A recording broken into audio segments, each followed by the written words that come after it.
Bonjour frères et sœurs, c'est merveilleux de demeurer dans la parole de Dieu, car c'est en elle que nous avons la vie, nous avons la joie, nous avons la paix, nous avons toutes les bénédictions qui nous viennent du trône de Dieu. Dans Jean chapitre 15, le verset 5, il est écrit « Je suis le cep, vous êtes les sarments. Celui qui demeure en moi et en qui je demeure porte beaucoup de fruits, car sans moi, vous ne pouvez rien faire. » Donc, il faut que nous demeurons dans la parole pour que, avec Dieu, nous puissions faire beaucoup de choses, car il a dit qu'avec lui, nous ferons des exploits. Je crois qu'en cette année, nous ferons avec Dieu beaucoup d'exploits dans le nom puissant de Jésus-Christ. Avant que nous n'entrions dans notre méditation, nous soufflons un peu rapidement en musique avec le Seigneur Jésus-Christ.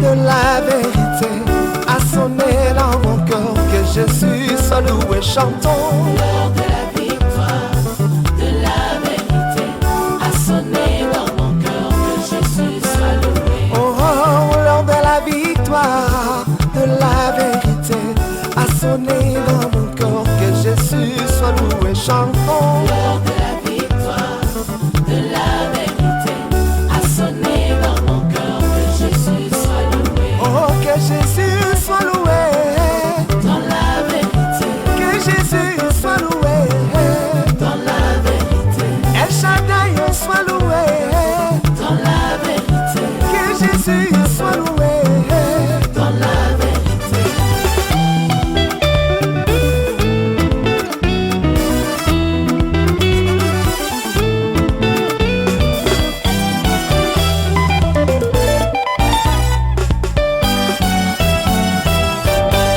Je viens ce matin te dire merci notre Dieu pour ta puissante main, ta grandeur, ton autorité et ta force qui sans cesse se repose sur ma vie. Merci de ce que Seigneur tu me donnes d'être au devant de toi ce matin pour encore contempler ta gloire. Toi qui es le Père des cieux, celui qui s'appelle Je suis, l'alpha et l'oméga, celui qui trace chemin où il n'y a pas de chemin, celui qui dit et la chose s'accomplit. Merci de ce que Seigneur tu es déclaré encore ta parole, Seigneur, sur notre vie et nous voici ce matin en vie au devant de toi. Merci pour l'énergie, merci pour la force, merci pour la santé que tu accordes à chacun d'entre nous, toi qui nous as nourris, notre Dieu, durant toute la nuit, durant toute la journée d'hier. Je te bénis, notre Père Céleste, pour tous tes bienfaits. Nous nous remettons à toi ce matin pour encore bénéficier des bénédictions qui coulent de ton trône. Papa, donne-nous encore ta parole qui nous donne la vie et la force. Sois célébré et glorifié notre Dieu. Que toute la gloire, la puissance, l'élévation, l'exaltation reviennent à toi seul au nom puissant de Jésus. Amen. Bonjour frères et sœurs, que la grâce et la paix du Seigneur reposent sur chacun. Nous voici encore devant la sainte face du Seigneur pour notre méditation de ce jour. Sans trop tarder, je vais inviter chacun à prendre sa Bible dans le livre de Proverbes chapitre 30 à partir du verset 1 au verset 3. Ceci pour dire que nous entrons dans un nouveau chapitre du livre de Proverbes. Nous allons commencer vraiment notre méditation en lisant notre parole dans la version Louis II.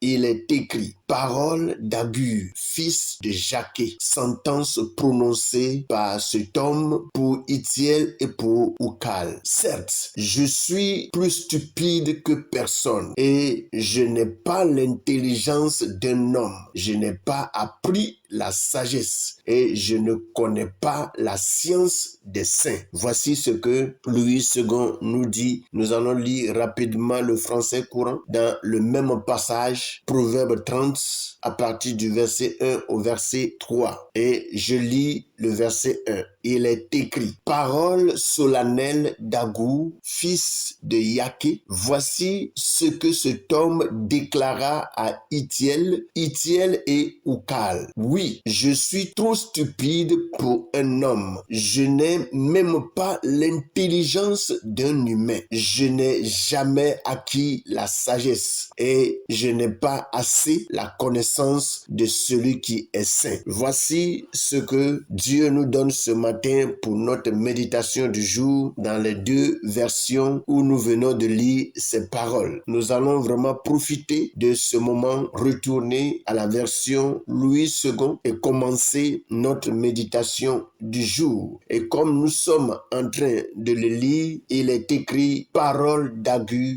fils de Jaké, sentence prononcée par cet homme pour Ithiel et pour Ucal. Alléluia. Il est dit, quand nous voyons un peu le passage de ce jour et quand on parle de Agur, c'est des noms qui vraiment doivent nous amener à faire des études. Mais comme nous n'avons pas le temps vraiment de faire ces études sur ces noms, parce que c'est des noms qui sont très significatifs et qui regorge beaucoup d'instructions, beaucoup d'enseignements. Sinon, pour la petite recherche que j'ai faite, il est dit que le fils de Yaki est à l'origine de la sagesse révélée dans Proverbe 30, selon Proverbe chapitre 1, le verset 1. Le nom Agur signifie rassembler. Le nom de son père, Jaké, signifie pieux ou pieux religieux. Agur, de même que Lémuel, étaient des sages qui vivaient du temps de Salomon et qui furent ses interlocuteurs dans le livre des Proverbes. On ne sait que peu de choses à son sujet. Le chapitre 31 est présenté comme les paroles du roi Lémuel, telles qu'elles lui ont été enseignées par sa mère. De nombreuses interprétations ont été avancées, notamment l'idée roi Lémuel serait en réalité un autre nom de Salomon. Voici un peu ce que la recherche nous donne par rapport à Agur, par rapport à Lémuel. Et lorsque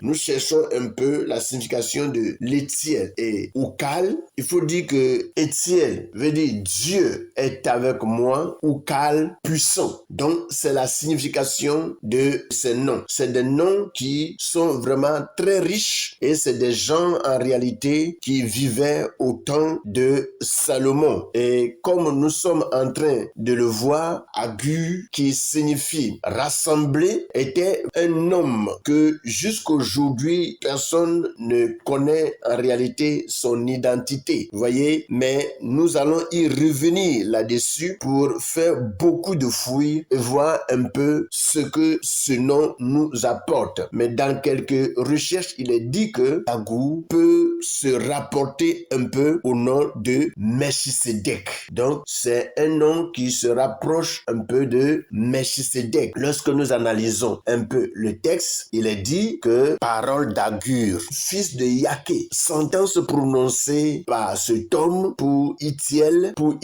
et Ucal. Et lorsque cet homme a commencé sa déclaration, il a commencé à dire des phrases qui en réalité sont un peu étonnantes, mais qui ont des significations palpables. Alléluia. Il est dit, certes, je suis stupide que personne. Je n'ai pas l'intelligence d'un homme. Je n'ai pas appris la sagesse. Vous voyez? Donc, voici la déclaration qui sort de la bouche de l'homme Agur. Et Agur est en train de nous dire que il est plus stupide que personne. Il dit, il n'a pas l'intelligence d'un homme et il n'a pas aussi appris la sagesse. Regardez un peu. Quelqu'un qui n'a pas appris la sagesse, qui il est? Donc, il est lui-même la sagesse. Il est lui-même la sagesse. Il dit, je n'ai pas appris la sagesse. Et il dit, je ne connais pas la science des saints. Vous voyez, il ne connaît pas la science des saints. Ça veut dire que lui-même là, il est la science. Donc, immédiatement, nous pouvons vraiment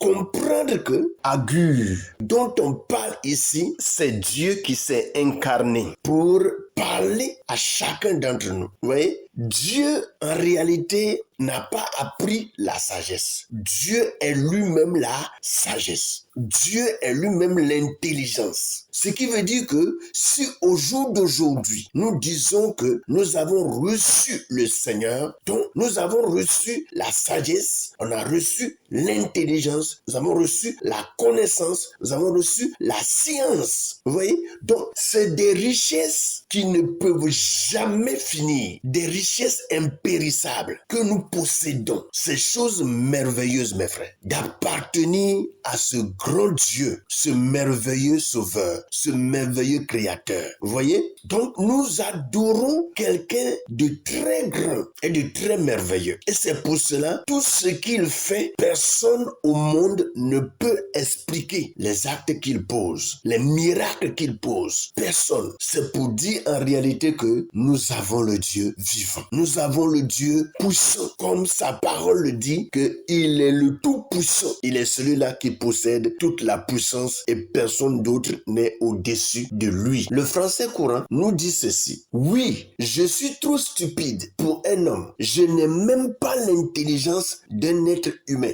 Je n'ai jamais acquis la sagesse. Je n'ai pas accès à la connaissance de celui qui est saint. Donc, il faut dire que lorsqu'en réalité, quelqu'un animé de la vie de Dieu parle, il est très difficile des fois à ce qu'un homme simple comprenne ce dernier. Il faut avoir l'esprit de Dieu pour comprendre des fois ce que Dieu dit. Parce que si tu n'as pas l'esprit de Dieu pour comprendre les choses de Dieu, lorsque Dieu va s'exprimer par quelqu'un, tu vas traiter ce dernier de stupide. Tu vas traiter ce dernier de vaurien. Or, en le faisant, c'est toi vraiment qui perds. Tu perds beaucoup de choses. Vous voyez? Donc, il faut dire que Dieu que nous adorons est au-dessus de toute connaissance. Il est au-dessus de toute force, de toute puissance. Et il nous faut vraiment en réalité son esprit pour pouvoir le comprendre. Et si on n'a pas l'esprit qui vient